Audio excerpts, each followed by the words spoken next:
அனைவருக்கும் வணக்கம். தனுசு ராசினியர்களுக்கு எண்ணி 2 நாளில் உங்கள் விதி மாறும் தருணம். அந்த வகையில் நிகழ இருக்கும் மகாலயபட்சமான இக்காலகட்டங்களில் தனுசு ராசினியர்களான உங்களுக்கு என்ன மாதிரியான நன்மைகள் எல்லாம் ஏற்பட இருக்கு, கிரகநிலைகளின் ரீதியாக அமையிருக்கும் சாதகங்கள் என்ன, பாதகங்கள் என்ன, மேலும் என்ன மாதிரியான நன்மைகள் எல்லாம் உங்களுடைய வாழ்வில் ஏற்பட இருக்கு, குறிப்பா இத்தருணங்கள்ல கிரகங்களுடைய சஞ்சார நிலைகள் என கிரகங்களுடைய சஞ்சார நிலைகளின் காரணமாக தனுசு ராசினியர்களுக்கு என்ன மாதிரியான முன்னேற்றங்கள் எல்லாம் ஏற்பட இருக்கு, குறிப்பா இந்த மகாலயபட்சம் அப்படின்னா என்ன, இந்த மகாலயபட்சம் எப்போது ஆரம்பமாகிறது, மகாலயபட்சமான இத்தருணங்கள்ல தனுசு ராசினியர்கள் என்ன செய்தால் பித்திரு தோஷத்திலிருந்து விடுபடலாம் என்பதை முழுமையாக தெரிந்து கொள்வோம். அந்த வகையில் ஆவணி மாத பௌர்ணமிக்கு பிறகு வரும் பிரதமை திதி துவங்கி அமாவாசை வரையிலான 15 நாட்கள் மகாலயபட்சம் என குறிப்பிடப்படுகிறது. இவை முன்னோர்களை வழிபட்டு அவர்களின் ஆசைகளை பெறுவதற்குரிய மிக முக்கியமான காலகட்டமாகும். மகாலயபட்சத்தின் சிறப்புகள் என்ன, இந்த காலகட்டத்தில் என்ன செய்தால் பித்ரு தோஷத்திலிருந்து விடுபட முடியும் என்பதை தெரிந்து கொள்ளலாம். அந்த வகையில் மகாலயபட்சம் என்பது முன்னோர்களை வழிபடுவதற்குரிய மிக முக்கியமான காலகட்டமாகும். பட்சம் என்றால் 15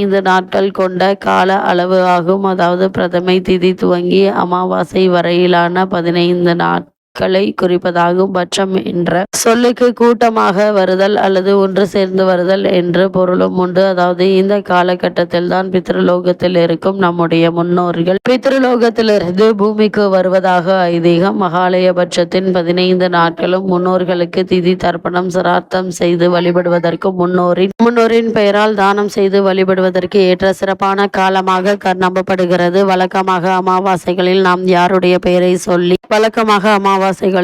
யாருடைய பெயரை சொல்லி தர்ப்பணம் கொடுக்கிறோமோ அது அவர்களை மட்டுமே போய் சேரும். ஆனால் மகாலயபட்சத்தில் நாம் அளிக்கும் தர்ப்பணம் நம்முடைய முன்னோர்கள் அனைவரையும் சென்று சேரும் என சொல்லப்படுகிறது. அதே போல் இந்த காலகட்டத்தில் அளிக்கப்படும் தானங்களை நம்முடைய முன்னோர்களை நேரடியாக வந்து ஏற்று நமக்கு ஆசி வழங்குவதாகவும் ஐதீகம். அதனால் தான் மகாலயபட்சம் மிகவும் முக்கியமான காலமாக குறிப்பிடப்படுகிறது. இந்த 15 நாட்களும் நாம் செய்யும் வழிபாடுகளால் பித்ரு தோஷத்திலிருந்து மீண்டும் முன்னோர்களின் ஆசைகளை முழுவதுமாக பெற முடியுங்க. இந்த மகாலயபட்சம் என்பது புரட்டாசி மாத அமாவாசைக்கு முந்தைய 15 நாட்களை குறிப்பதாகும். இந்த நாட்களில் செய்யப்படும் முன்னோர் வழிபாடு குடும்பத்தில் ஏற்படும் துன்பங்கள், சுபகாரிய தடைகள், பொருளாதார இழப்புகள் ஆகியவற்றை போக்கி சுபிட்சத்தை உண்டாக்கும். மகாலயபட்சத்தில் மட்டும் தெரியாதவர்களுக்கும் இறந்து போன அனைத்து உயிர்களுக்கும் தர்ப்பணம் கொடுக்கலாம். இந்த ஆண்டு பொறுத்தவரை செப்டம்பர் மாதம் 8ஆம் தேதி திங்கட்கிழமை மகாலயபட்சம் ஆரம்பமாகிறது. செப்டம்பர் 21ஆம் தேதி ஞாயிற்றுக்கிழமை மகாலய அமாவாசை வருகிறது. ஒரு வருடத்தில் வரக்கூடிய மிக முக்கியமான அமாவாசைகளில் மகாலய அமாவாசையும் ஒன்று. அதோடு இந்த ஆண்டு மகாலயபட்சம் திங்கட்கிழமையில் துவங்குவது, மகாலய அமாவாசை ஞாயிற்றுக்கிழமையில் அமைவது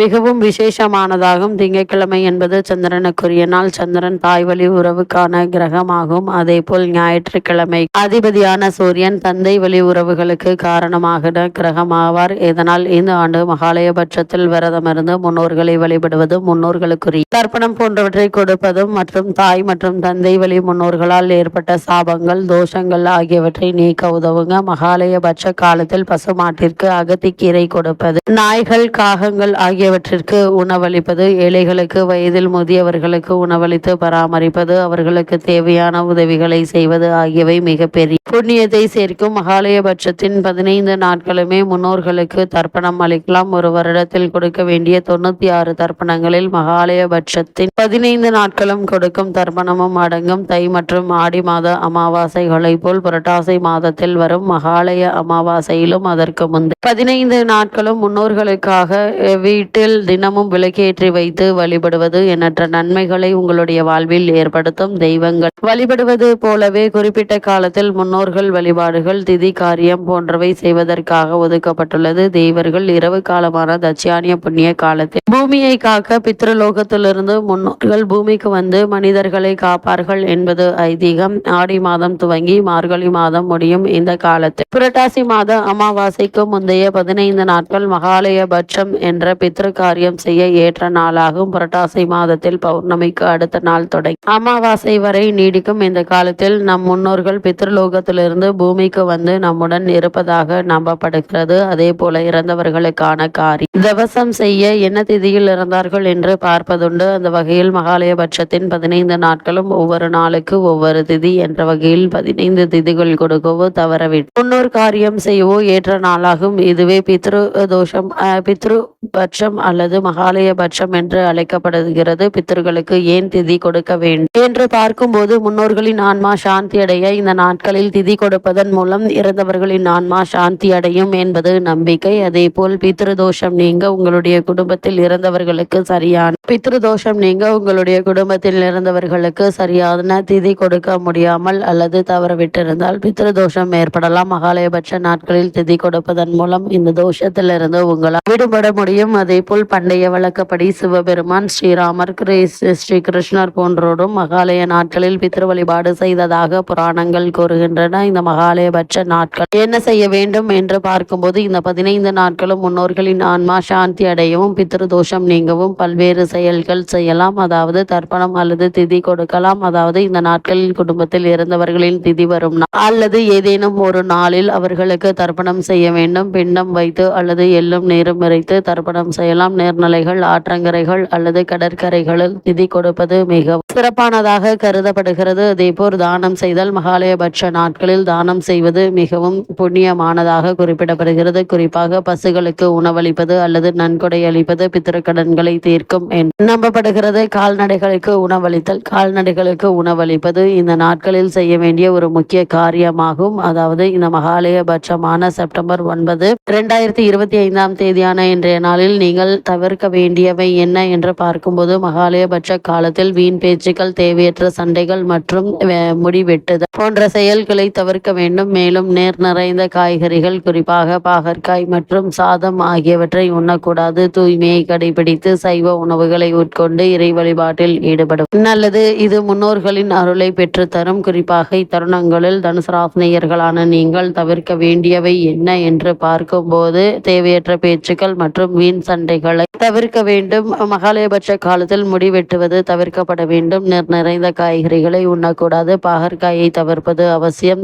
தவறுதலாக கூட சாதத்தை சாப்பிடக்கூடாது. அதே போல் செய்ய வேண்டியவை என்ன என்று பார்க்கும்போது வீட்டை சுத்தமாக வைத்திருக்க வேண்டும். மகாலயபட்ச காலத்தில் வீட்டினை சுத்தமாக வைத்திருக்க வேண்டும். அதே போல இந்த நாட்களில் தினமும் குளித்து தூய்மையை பேண வேண்டும். சைவ உணவுகளை மட்டுமே உட்கொள்ள வேண்டும். தினமும் இறை வழிபாட்டில் ஈடுபடுவது நன்மை பயக்கும். மகாலயபட்சம் முழுவதுமே பிரதமை முதல் அமாவாசை வரை முன்னோர்களுக்கு தர்ப்பணம் செய்து அவர்களை நினைவு கூற வேண்டும் என கூறப்படுகிறது. அந்த வகையில் தனுசு ராசினியர்களுக்கு இந்த மகாலயபட்ச காலகட்டங்கள்ல என்ன மாதிரியான நன்மைகள் எல்லாம் ஏற்பட இருக்கு என்று பார்க்கும்போது குடும்பத்தில் ஏற்பட்டு வரும் சண்டை சச்சரவுகள், அபிப்பிராய வேதங்கள் நீங்கி நல்ல ஒரு முன்னேற்றத்தை இப்போது நீங்கள் தாராளமாக எதிர்பார்க்கலாங்க. பல நல்ல முன்னேற்றங்கள் உங்களுடைய வாழ்வில் ஏற்பட இருக்குதுங்க. அதே போல தொழில் மற்றும் வியாபாரம் செய்பவர்களுக்கு லாபம் அதிகரிக்க இருக்கு. உத்தியோகத்தில் இருப்பவர்களுக்கு காரணமே இல்லாமல் மறுக்கப்பட்டு வந்த பதவி உயர்வு, ஊதிய உயர்வு, உத்தியோகத்தில் கிடைக்க வேண்டிய சலுகைகள் ஆகியவற்றை தற்போது நீங்கள் தாராளமாக எதிர்பார்க்கலாங்க. நல்ல ஒரு முன்னேற்றம் உங்களுடைய வாழ்வில் ஏற்படக்கூடிய ஒரு தருணமாக தான் இக்காலகட்டம் அமைஞ்சிருக்குது என்பதை கிரகங்களுடைய சஞ்சார நிலைகள் தெளிவாகவும் உறுதியாகவும் எடுத்து காட்டுதுங்க. இத்தருணங்கள்ல தனுசு ராசினியர்களுக்கு கிரக நிலைகளின் ரீதியாக கூறப்படும் பரிகாரம் என்ன என்று பார்க்கும்போது இன்றைய நாளில் முன்னோர்களுக்கு திதி தர்ப்பணம் கொடுத்து வழிபடுவது மட்டுமில்லாமல் உங்களால் இயன்றளவு யாராவது ஒருவருக்காவது உணவு தானம் அளியுங்கள். எண்ணற்ற நன்மைகள் உங்களுடைய வாழ்வில் ஏற்படும்.